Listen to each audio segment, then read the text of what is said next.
Well, guys, welcome back to Over Foolish. I have some news today.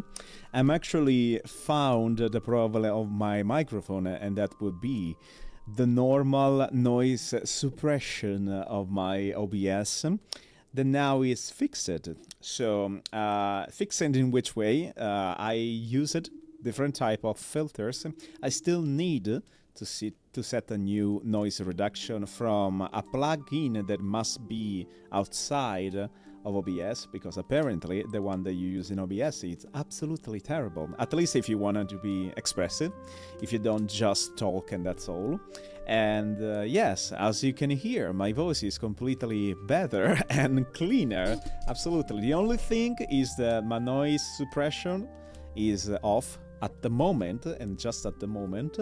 And I'm gonna fix that too, but as you can hear, the voice is absolutely amazing. So we're gonna start our adventure in Dicentra tonight too, and we're gonna read 1 hour of story as usual. Don't forget that I'm not English, so my pronunciation is gonna be bad. I'm gonna stuck myself here and there in some words that I don't know how to read, so please be gentle with me, okay? So let's go with it. Dicentra with the new audio. Finally, I can use my microphone as it should be. This is actually a pretty expensive microphone, and it always makes me feel a little bit like a waste, you know, because of the bad filter that I started. There we go. Okay, let me check the volumes. Most and foremost, I need to put down the music, so give me a second. It must be just, you know, to comfort you, not to be too preponderous. Maybe like this? No, a little bit more? Like this. Should be nice, okay? And the voice should be good. About the volumes, guys, I pretty much would like to receive you a feedback from from the chat if you feel everything is okay, and, you know, let me know. Okay, here we go. 1 hour of Dicentra. Her mouth opened and closed like she had something to say, but no words come out. The witch turned on his heels and starts to make his exit. On his way out, he takes a dark handkerchief out of his pocket and cleans the blood off his arms. She finally be returning to us soon. Right before the witch stepped through the threshold, he looks over his shoulders, not at Dove, but at me. I'm so taken aback from the intensity of his stare that the fur along my spine pass off. I only remember to breathe once again after he breaks off his stare. Take a good care of your little friends, Dove. He swiftly turns on his heels and leaves the room. Neither of us move an inch until his footsteps disappear down the hall. I barely dodge the books that Dove blindly tossed behind her hair, and she ravaged the bookshelves. It's not possible. She chews on her thumbnail and sifts through a book before it joins the rest of the floor. Why? Why does it feel like he's telling the truth this time? I hear her let out an expanded huff. She moves in front of the bookshelf to her desk to ruffle through sheets of notes and journals. Nothing. Paper crunches between her fingers, and she leans over the desk. I can see her shoulders trembling before sheets of paper are sent flying off the desk. He's lying! I cross my paws and lay my head on them. Dove drops down beside me and wraps her arm around her knees. I feel confused. What it is that has Dove so panicked? It is because of what the witch had told her. He said her mother would be returning soon. What was not a good thing? I wonder where she's been this whole time. The corners of my mouth thug, down on my ears flatten. Dove still has both of her parents, but she doesn't seem happy about it. If I still had mine, maybe I wouldn't have made the choice to lead me to this moment. Maybe I would be less foolish. I turn my leave away from Dove and makes a small whine. Dove definitely isn't that close to her father, but maybe her relationship with her mother is better. As long as they still around, it's not too late for them to grow better bones like it is for me. Bitterness spread through me. What's wrong? My fur twitches at the feeling of light finger brushing against them. They retreat quickly. Wolf? Dove's face pops up in front of me. What's wrong? I huff and turn my head away from her again. Dove scoffs and I ignore her. Cute, very cute. I then feel hands dig under my arms and pick me up from the floor. I narrow my eyes and Dove's when she holds me face to face. Why are you being so moody now? I look away and try to worm my way out of the grip. Her grip only tightens, and the feeling unfurls a coil of discomfort that causes me act out before I can even think about it. I throw my weight forward and smash my head right into Dove's forehead. Dove screams and throws her head back, letting me go so she can massage the redness forming of the center of her forehead.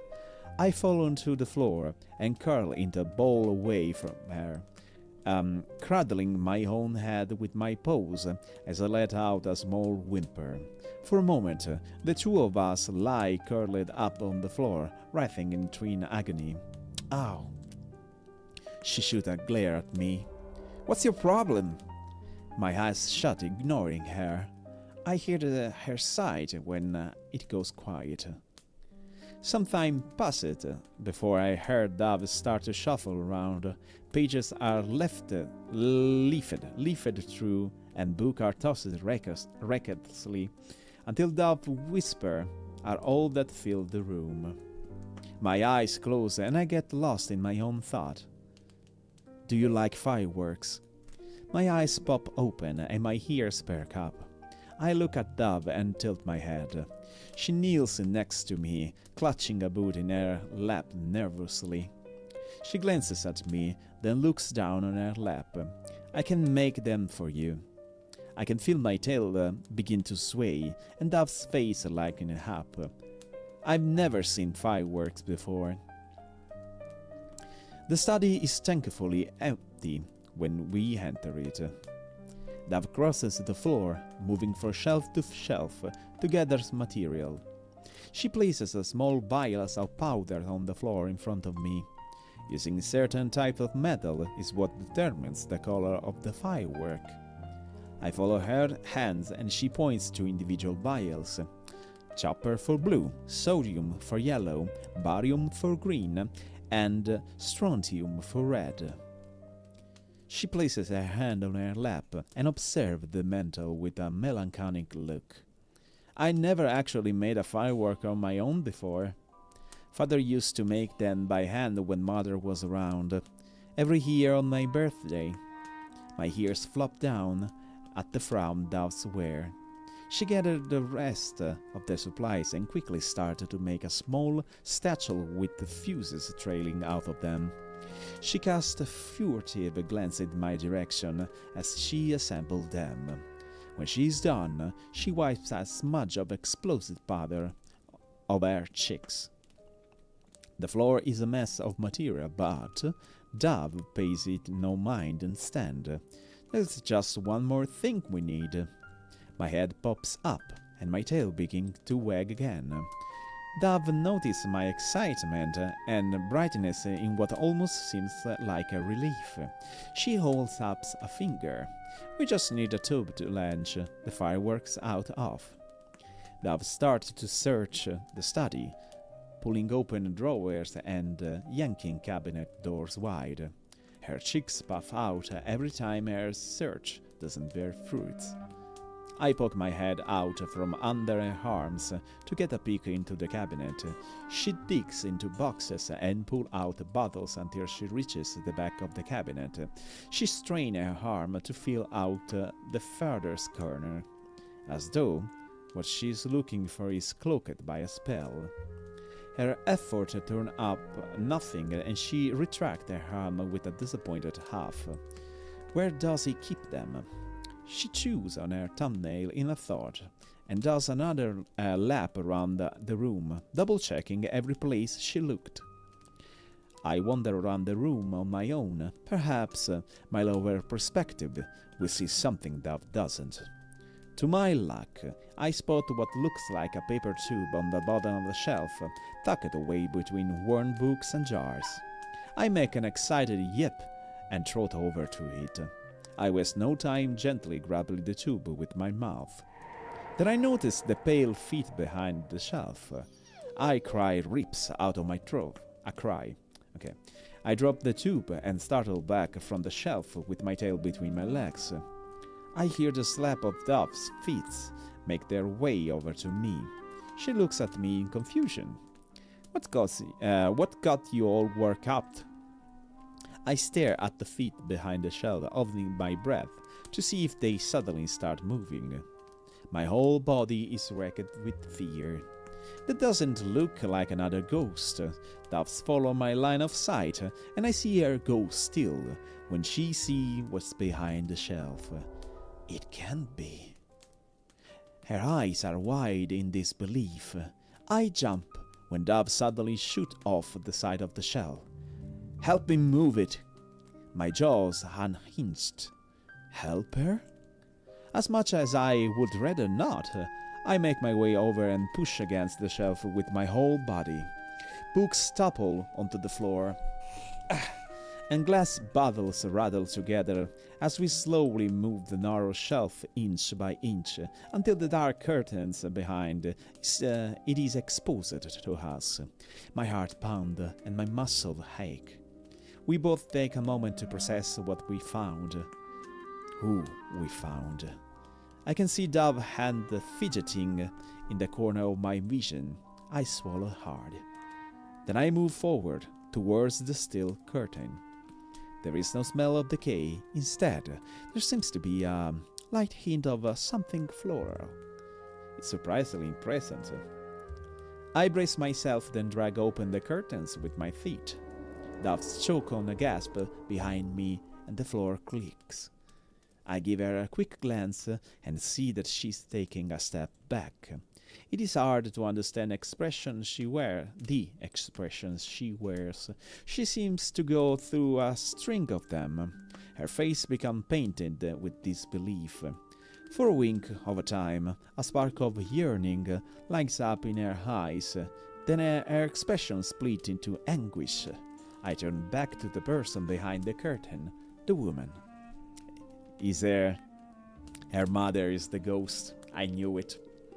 Her skin is purely ivory, touched by rigor mortis, but suspended just a breath away from its ruinous claws. That presence feels so close, like it paces back and forth, waiting to claim what's rightful theirs. She's the mother. She's the mother. She does have the same dress. The growth she wears is a shiny white silk, buttoned all the way up to her chin, with red stitches that zigzag up her skirt in chaotic fashion. Something about the way the crimson thread looks up and down the skirt feels pitiful impatience. My brows pinch together. I've seen stitches like that before. Her light hair is chopped sharply, forming her jaw, and the panel behind her head looks like an explosion of colorful painted strokes. Bold tendril of gore and mycelium spread along the wood, fungi of different shapes and silent blooms around her like an horrific halo. Yeah, that's the mother. That's the mother. She stands with her eyes closed in the hidden closet like a marionette. Her arms hang neatly at her side. When I look for swing that holds her up, I disturbingly find none. I'm almost curious to see if she had a wind-up key behind her that would bring her to life. She's clearly dead, but she's preserved so well that I fall under an illusion that a nudge of her shoulder is all it will take to make a hair-high flutter open. Unlike the others, her entire body has been kept. And unlike the others, there is no tag with her name on it. But it doesn't matter. I already knew it. Hypatia is the mother. Hypatia was the mother. How long has she been tucked away here, hidden like a rare gem in jewelry box? I now understand why her remains were not found amongst the others. The feather that binds her here could only be this strong if she whole body was kept. She's been here this entire time. My ears twitch at the sound of Dove's voice. I start blinking rapidly when the Doves stride over to the side of the shelf again and starts pushing back into place. She's covering her hair up again? Maybe she doesn't want the witch to know what we discovered. I tilt my head. But are we just going to do nothing about her? My head trumps with conflicted feelings. Once the shelf is settled back into the original position, she picks up the paper tube. I drop it and start making her way over the pile of sachets on the floor. Let's go. I give the shelf one last glance, then trail after Dove. We both stare at the rain that falls through the hatchet to the roof. Each drop of water clanks against the iron stairs. My ears fall flat on my head. Can we still light fireworks in the rain? The face of Dove makes as she guards the fireworks to give me the answer. I softly whimper. Dove gives me a sympathetic look, then looks up to the open hatch in contemplation. She chews on her lips, deep in thought. Her face lights up shortly after. We just need to make sure that the fuse doesn't get wet. Okay. How can we do that when it's raining? My brows raises when Doves start to bound down the stairs, and I quickly chase after her. This is a terrible idea. We have to stuff the shell in nicely and fat, or it will misfire. We're going to get ourselves killed. It hasn't even been that long since we set the dining room on fire. My tail swishes anxiously, and I watch Dove's aim the paper tube towards an open bedroom window. Oh, I see. So you're aiming to shoot it out of the window so it can stay clean. I mean, not wet, dry. She angles the tube with shy of where the rains hit the floor. When she's satisfied with the aim, she looks at me with an excited grin. Are you ready? I shake my head furiously. No. We're not ready. This is crazier than lighting up a table worth of cans. Also, I need to switch myself, because I always forget when I play Dicentra that I need to switch here. There we go. So you can see Dove.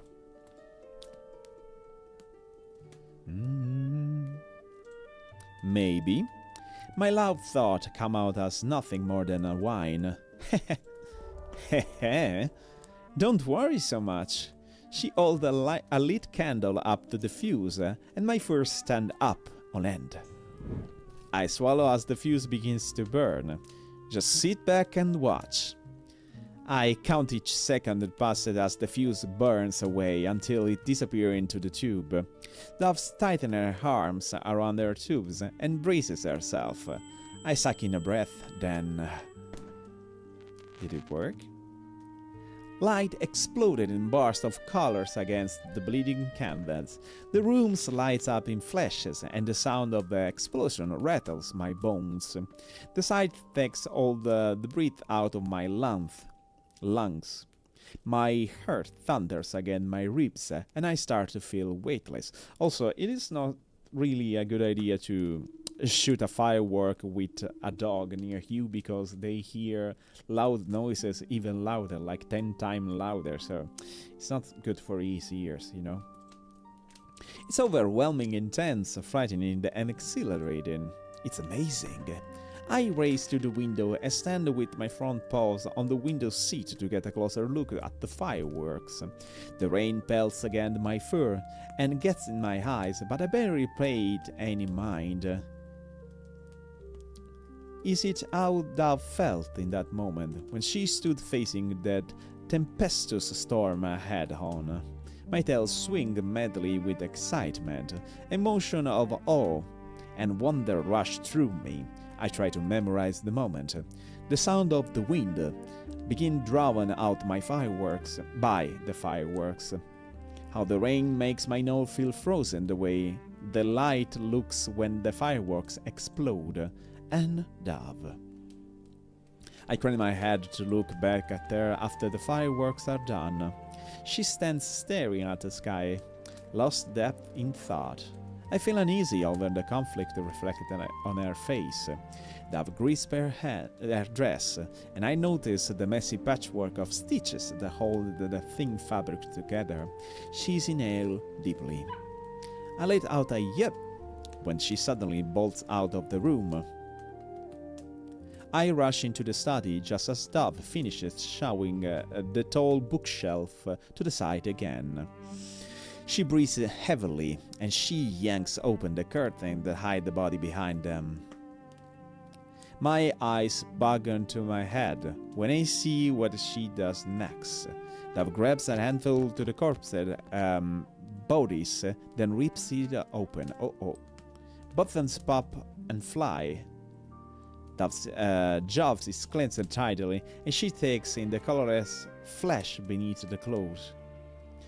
A freezing chill crawls beneath my skin as I observe the neat, thick stitches trailing up corpse's torso all the way to her throat. These stitches is gonna open her up. Indeed, if we do remember, the ghost that we saw in the past had this part open. So something happened to her. Dove takes a deep breath in before digging her fingers into the seams between the sew-up skin. The taut thread begins to snap as she roughly tears it open. My most recent meal threatened to escape when Doves reveal the organs beneath the corpse's flesh. Dead organs never look bright, especially with a color like hair. I would question if this woman were truly dead if it wasn't for the stillness of her inside. Perhaps she is still even a real corpse, merely disturbing replica of one. Yeah. Not a perfect one, however, considering the 3 random ribs she seems to be missing. Damn it. I startle when Dove curses abruptly. She takes a step away from the corpse and begins to place in a small circle. All this effort to keep her here. She throws the woman a look of pure scorn. Why do you get all this time? Her lips wobbles when I'm still here. My heart sinks when I see Dove clenches first tremble. I look at the corpse in confusion. Just who is she to Dove? Dove's face hardens. She looks down at me. Help me find her ribs. I blink at her demand. You wanted to pull all the ghosts to rest, didn't you? Dove takes a step toward me, and I take a step back. You wanted to end their suffering, right? Isn't it unfair for them to be stuck in here? Indeed, we want to do that. My ears spin back. We must get rid of her. But she's your mother. the witch is gonna be really, really, really upset with you if you do it. Because he doesn't care about the other's ghosts, but he does care about your mother. She's straightened and glare at the corpse. Dove steers her gaze from the corpse and begins to leave. I hear her murmur something to herself before she comes back. Dove moves through the mansion like an hurricane. She empties drawers on the floor and throws books on the shelves. I keep my distance and quietly do my own searching. This feels much different than when we released the other ghosts. A sinking feeling chew away at me. Suddenly, I feel regret for what I've started. I wonder if it is the right thing to do. It's like Dove's vision has narrowed to the point when she can see anything but its impulsive need to be rid of the hallway ghost. I look down at the dusty floor. Get rid of. When this ghost is gone, I wonder if Dove will like what his absence looked like. Where are they? Dove swept everything off of the top of the dresser with a curse. In an instant, everything clatters onto the floor. Dove whips around and bangs her fist on the dining room table. Candles fall and tremble for the small quake she creates. She releases a frustrated sigh, then freeze. My ears stand. I try to strain my neck to see what had captured Dove's attention, but I can see the top of the dining room table. I can't see. Dove climbs on the top of the table. My heart begins to tumble with anticipation. She crawls to the middle of the table, shoving melted candles out of the way. The wood's groan under her weight, like she had disturbed his sleep. Her hand slowly reaches out to pick a single candle before climbing back down onto the floor. Waiting to see what she found fills me with anxiety. I make my way over to her, and she's lowered down to kneel on the floor. Something sticks out of the melted candle. She cradles in her hand. I recognize the texture of it, a bone. Dove digs her nail into the wax, trying to claw her way to the bone. She then presses the candle into the floor with all the weight, pushing down on it until the hard wax crumbles. The rib is finally freed, but she doesn't look victorious as I thought she would. A line from between her brows. I had a feeling. My head flops to the side and I look at Dove. Her gaze meets mine. It's like they're filling up the space for her until she gets back. I feel my heart pause for a moment, and I need some green tea. Just give me a second. Beautiful. My throat gets really, really dry sometimes. My wide eyes drop down to the rib. Oh. Dove rises and I copy the movement without thinking. I feel numb. I know where to look next. I know but my mind feels miles away from my body. A faint buzzing make my ears twitch. I twisted my head towards it. Buzzing flies whip around the candle on the dining room table. You spend a lot of time in here, but not to study like father and I. Dove speaks to herself as she walks past a shelf of books, slowly running a hand along their spines. Well, maybe she isn't quite speaking to herself, but she's most definitely not speaking to me. I see Dove open and close her mouth. It seems as though her mind is overflowing with words to say, but she seems no point in speaking when the person her word are for isn't around.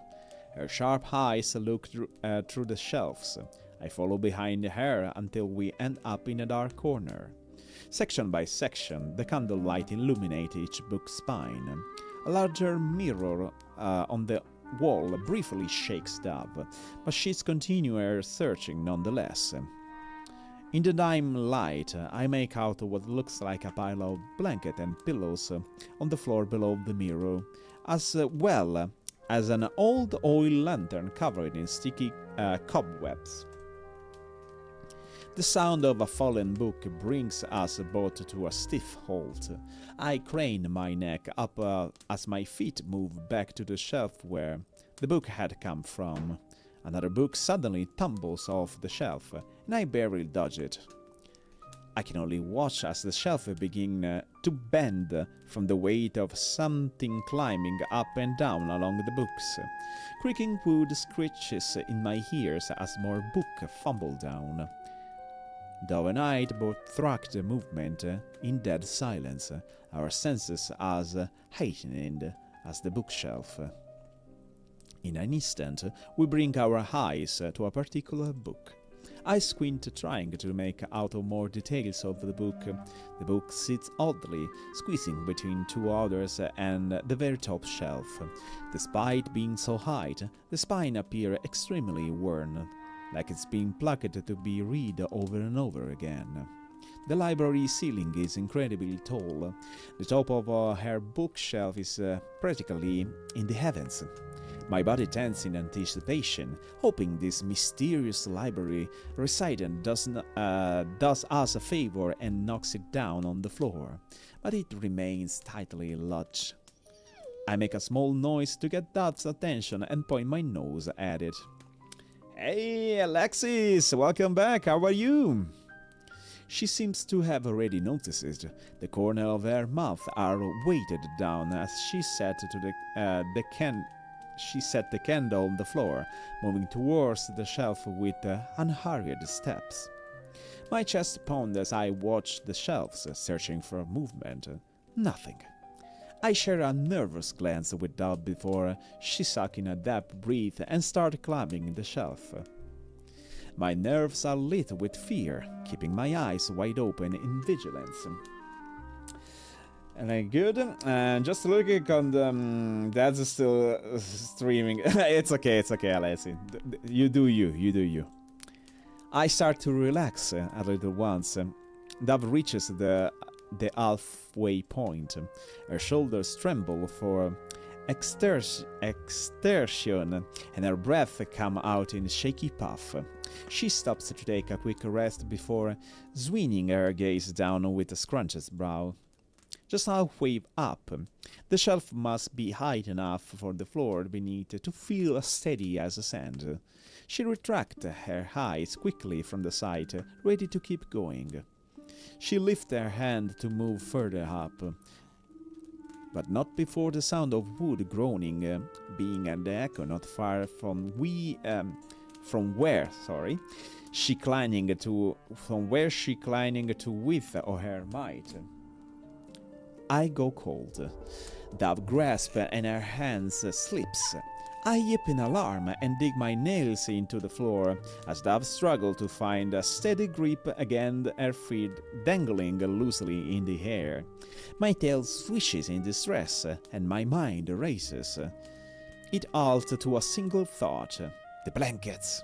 I race toward the bundle of blankets that I had seen earlier, gathering a mouthful of quilt before looking up to the shelf again. The mirror on the wall directly faces a shelf. Dove is clinging though. She's finally secure her footing once again, but not soon enough. Immediately, a headless creature reaches the shelf she had just dangled over. Oh, a headless creature. The shudder crawls up to my spine as I finally see the thing in full. Its arms are long in proportion, resembling the limbs of a gangly spider. Its skin saturated in decayed darkness with a sickly sheen. A coiled stump sits in place of its neck, as though the creature's head had been twisted off. I watch as the weightlessly crawls along the shelves towards Dove. I release a string of panicked barks, causing Dove to twist her neck around right towards the mirror. Dove goes completely white, then shoot up the shelf in a rush. I drop the quilt from my mouth, then circle the floor frantically. My eyes dart between Dove climbing in a rush to her reflection to the monster still hot on her heels. I see her arms shake and her nails rake across the wood. The whole shelves creak and curve under Dove's feet. I feel myself lurk into the side. When the entire bookshelf starts to lean forward, as the book continues to fall forward, I start to worry that the bookshelf will give into gravity before Dove does. As she continues to climb, she faces the challenge of ducking her head to avoid the falling text, throwing a few out of her way for better purchase. At this point, if she were to fall, broken legs might be a list of her problems. The closer she gets to the top shelf, the faster the creature continues to pursue her. Oily hands narrowing miss her feet, permeating every book with a glossy slime. I wince at the mere thought of literary pages coated in cold glossy fluid, muddling the ink and smearing every word into non-existence. The creature grows frustrated in its chase and begins to slam its fists onto shelves, shattering them into crunchy wet splinters. It violently rocks its entire body, making the bookshelf rumble unsteady. Doves let out a squeal and almost lose the grip. She is forced to throw her arm onto the shelf just before reaching the very top. "You're so close!" The creature leaps off of the falling shelf and bounds right for Dove. I hear her make strained noises. She stretches her arm up in desperation, reaching for the strange book. The entire bookshelf shakes violently again. I watch the mirror reflection with my breathing held in suspension. Dove's trembling fingers stretch for the book's spine, while a slimy hand closes around her ankle. Her fingers brush again the book before the creatures yank Dove's back and she slips away. I howl in surprise and prepare to throw myself under her. I see Dove dangling upside down in the air with a baffled expression on her face. My jaw drops. Dove swings in the creature's grip as it loudly reaches up thugs at the book Dove previously tried to grab. The book slides out with the pull of a murky finger and slams onto the floor right in front of me. Doves wear a dazed expression as she carries down the shelf before being unceremoniously dropped into a heap. Slowly, she picks herself up off the ground and quickly puts herself together. We turn to the mirror and see the creature disappear to some other part of the library. Blinking, she dusts off her dress, then makes a repulsed expression as she carefully picks up the fallen book, touching only the part not coated in a shiny fluid without another word. The old pages comfort them around something showered in the middle of the book. Doves open it. There lies another rib tucked between the words like a bookmark. For a moment, I watch Dove's eyes flicker back and forth, reading the words on the pages. I still don't know if I believe in soulmates, but if they existed, I think the universe will send a sign. Signs like the ones they're already sending to us. Dove's mouth forms a hard line before she takes the rib out and snaps up the book closed. A romance novel. I blink. That's it. She shelved the book once more without another word. One more. Yeah, we're missing one more. I begin to follow Dove out, but I soon stop dead in my tracks. There it is again, the sound of buzzing. But this time, its presence is much more looming. I snap my head back and flies crawl over the book, far more than there was in the dining room. My heart starts to beat hard in my chest. I feel like I'm tracing the footsteps of someone I never met before. We walk in and out of room, searching from the last ribs. Doves bite her thumbnail as she searches through dresser and drawers, all of which have been lingering presents attached to them. It relieves and unnerves me that we have not seen the boy or their witch today, despite all the commotion we've been causing, but I try to count it as a small blessing instead of a omen. I pad slowly through the halls as Dove stomps through it. We pass the doors of rooms that have already been ravaged, all except for one, but Dove passed it by completely. Curiously, I pause in front of it. Is she not going to search in this one? Dove turned back when she no longer heard the clicking of my nails behind her. Her eyes catch onto the door I've stopped in front of. That's nothing but a bathroom. Bathroom? I give Dove a small woof. It's nothing special. Dove brows furrow. But she went through quite a fuss to have it made, just for the drain in her pretty tub to stop working. Dove sweet past me and burst through the door. Oh, sure, just a simple bathroom. Absolutely, nothing wrong in here.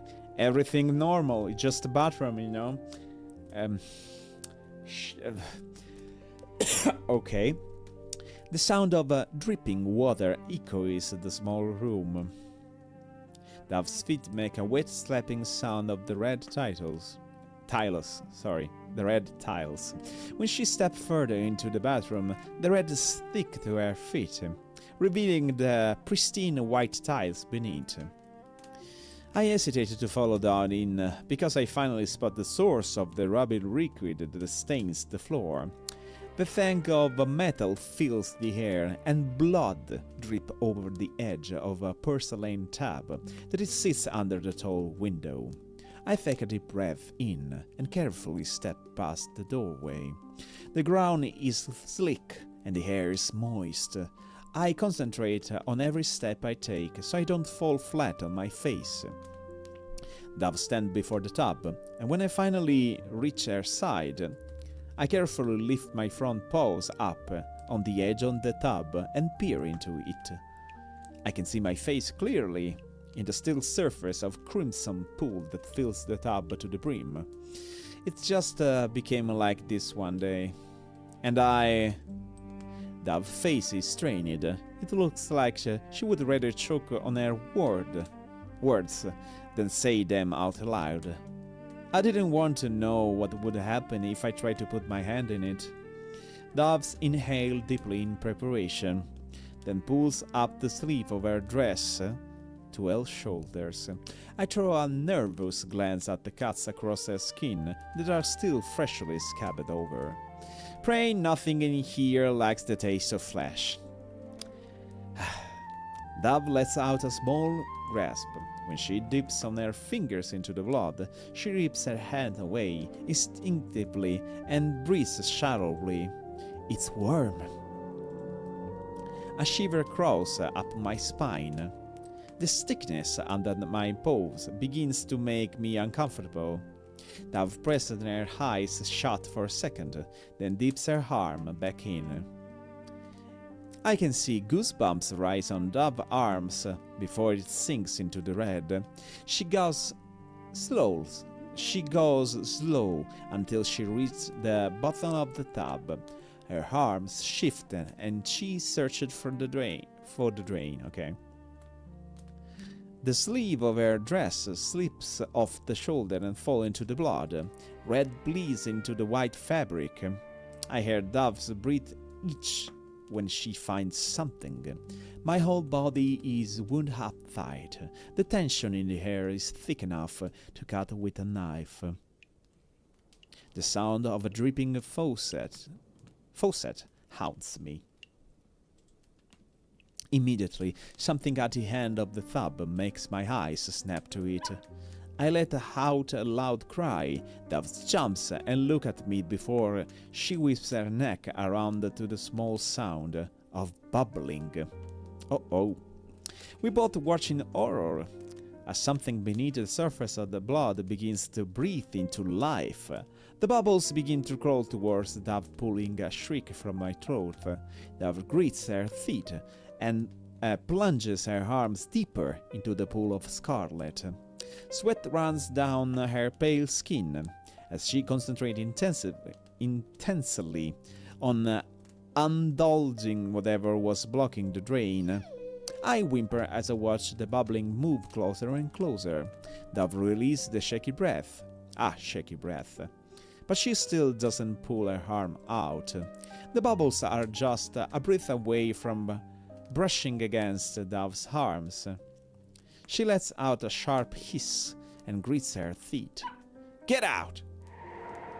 I latch my feet onto the back of Dove's dress and rip her away from the tub. I throw us into the slippery tiles. Blood splashes all over us. It takes me a moment to catch my breath when my senses slowly return to me. I hear the sound of gargling. Okay. I look to my side. Dove lies next to me, curled in a ball. Her eyes are squeezed shut, her chest rising and falling heavily. Cradled in her red-covered hands is her rib bone. The buzzing noise that arises this time does not surprise me, but the merciless instead of it does cause me to pin my ears to my head with a whimper. So, we found the 3 of them. When we once again stand before Hypathia's body, we're covered in much more blood than when we started. Her body has a seething times blind spot, and now we're placing it back under its harsh light once again. Perhaps this is why Dove now hesitates. She clutches the ribs bones with a white-knuckle grip. I'm slightly worried that they'll snap into pieces any moment now. Her face is glazed over with a blank mask, but the weariness in her eyes betrays her.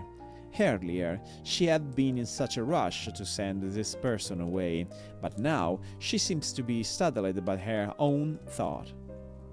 When she finally breaks out of her head, she stomps over to a drawer and rummages through it.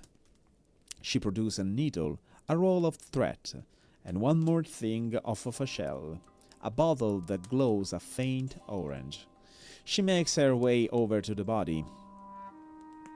She makes the quick work of placing ribs back where they belong before plucking out the old broken stitches that held Hypatia torso together. Oh. Her hands has been so rough in tearing the stitches open, but now her trembling fingers work delicately. After disposing of them, she begins to mend the flesh together. Her stitches are clumsy, a trait she shares with her mother, I suppose. When she is finished, she takes a step back. This ghost is so different from the others. It feels like whatever happened next would be the point of no return. The final stop of this train is approaching, and the only way of this ride is to jump before it crashes. Doves hold up the glowing bottles she had grabbed earlier. Liquid fire. It can melt through anything. We don't have to risk burning the house down again, so basically acid. My chest tightened. This is it.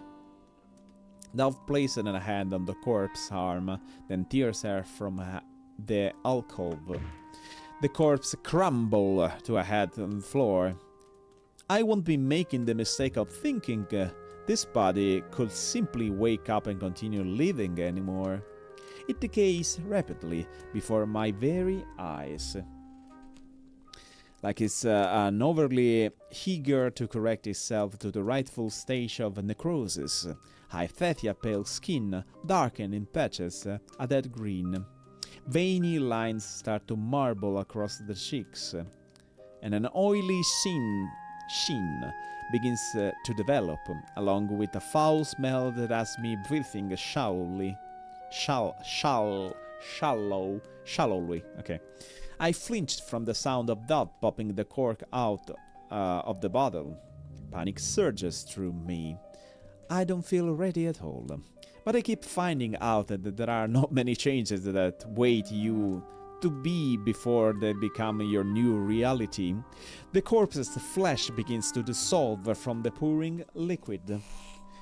It sizzles and hisses as it easily hits through flesh, all the way through the bones. We're gonna make a hole. We're gonna make a hole on the floor. That's 100%. She covers the body through... Wait, what is this? Noises. Okay. She covers the body through with the honey like a substance until the last drop falls from the bottle's mouth. I lift my gaze from the corpse. It lands on the hallway ghost standing in the room with us. There it is. I knew it. I never seen it enter a room before, but now it turned its neck looking around the room as if in search for something. Dove drops the bottle in her hand. When she sees her in the crack in the floor, she rips her gaze away and looks down at the disintegrated corpse. You finally begun now. I can see Dove's eyes turn glassy. You'll be gone. Her head snapped back to the ghost. The ghost looks down at its fading hands. Its lifeless gaze finds Dove and turns to her with its arms spread, ready to pull her into a loving embrace. Whatever emotion Dove has been bottling up instantly shatters like glass. My mind feels foggy as I watch Dove break into a sob. I move before she does. Dove chokes on a gasp when I stop her from running to the ghost. What are you doing? Let go! I fatten the grip of my jaw around her skirt even more. I whimper my own cry towards her. I understand. I've done something like this before. When the world was so big and I was so small, everything terrifies me. When I was overwhelmed with emotion and I didn't understand a thing, I would always run into the arms of my mother. Let go! Oh my god. I let Dove go to her mother.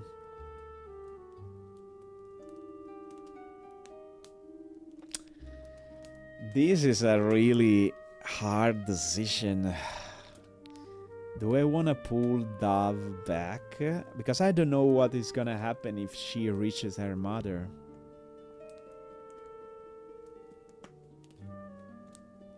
My god, I don't know what to do. I think I'm gonna let her go. I hope that she's fine. I'm gonna do it. Oh my god. My grip on Dove's dress weakens. She slips and falls onto her knees, then quickly bolts back up onto her feet. I bark out in worry. I can hear Dove's flesh searing when she throws herself into the ghost embrace. Dove cries out, but she does not release her grip on her ghost dress. I guess she's used to it, receiving warmth that also comes with a sting.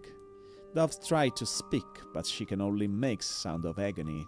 I whimper and stay stuck to my spot. My claws dig into the floor. I despise how helpless I feel as I do nothing but watch Dove burn. Dove's needles give out under her and I race for her. I let her back fall into me and wince sharply at the redness of her hands as she holds them up. Her delicate skin now blistered and bleeds. Dove squeezes her eyes shut. Thick tears drip down her chin. Then it comes. Yeah. the ghost is gone. The disembodied sound of wind chimes guts me. Time is up. Dove's cries make my body feel so cold. The door to Dove's bedroom flies open and slams against the wall. I feel Dove go still as a statue under my head. Oh, she's fine, okay. It's gotta be something like burned and have scratches or something. I lift my head up for her lap. The hand that hadn't been petting the fur along my spine now holds it in a numbing grip. I feel his magic before I see him. The grotesque doll above us rattle, and the drapes around Dove's bed tremble. Soon after his footsteps enter into the room, my breathing pauses. Dove's father must have finally seen what we did. A burst of magic knocks me over. I hear Dove grasp and feel her arms cage around me. Hair slams into us like a train, and seeds and canopy curtains eat a wild billow. The cold hair makes my eyes sting, and I squeeze them shut. Static makes my fur stand. It feels like the wind is bended with soaking strings of electricity. When the glare finally dies down, I can feel Dove's heart slamming against her ribs as she shields my body with her own. Her breath comes out in distress gasps. I dare to open my eyes again, and darkness surrounding us. Oh, we're fucked. My own heart hammers away as I gaze out into the space beyond the post of the bed frame. The curtains have been magically dissolved, leaving us completely exposed to the void. Every shallow breath I make sound enchanted and enhanced by the nothingness. Everywhere I look, it swallows my darkness, save for a single light that drapes over Dove's bed. I look up, trying to find its source. It seems to come from nowhere. I take a peek over the edge of the bed, and I can see my own appearance reflecting the obsidian surface that covers the ground. Ripples break the calmness of the glassy liquid, caused by something that walks toward it. Arms yank me. Oh my god, I'm becoming tired because I've done 1 hour. I knew it. Arms yanks me back from the edge of the bed. Dove scarcely breathes. She holds me close and twists her body in an attempt to hide me from the one who approaches. Okay, this is a great cliffhanger, actually, to save the game here and to stop the live. So, as usual, guys, we have done 1 hour of a narrative about Dicentra, this beautiful, beautiful game, and of course, we're gonna continue on the next live. So, as usual, guys, I thank you for keeping me company, and we see each other on the next stream. Have a good one, and good night.